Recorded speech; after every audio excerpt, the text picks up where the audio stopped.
jadu nang bay mawan sa tago hopung sapong nang bay mawan sa tago hopung sapong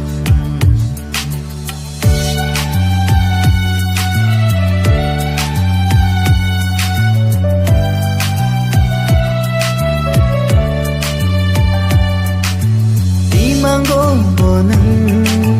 muk thanggo boneng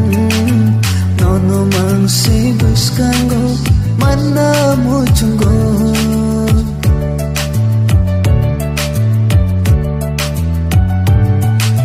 sikla bekhaba tongani ringlia nono mang sibus kanggo mana muchunggo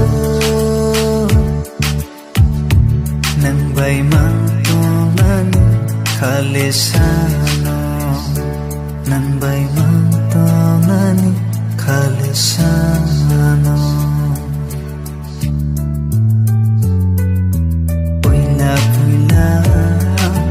hamjak mani ano jadu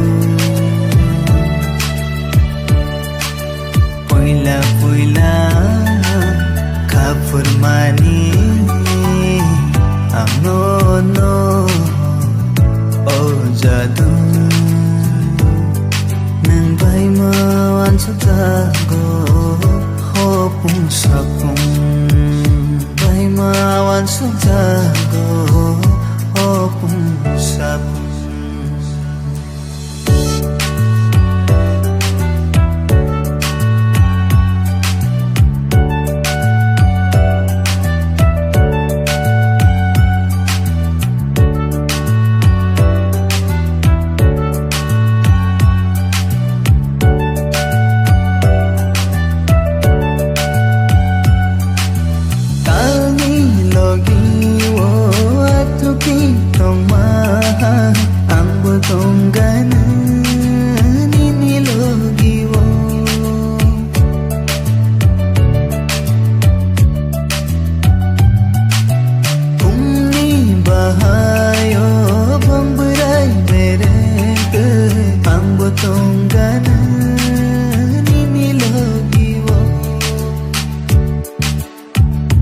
nang bay mangtongan kalisano nang bay mangtongan kalisano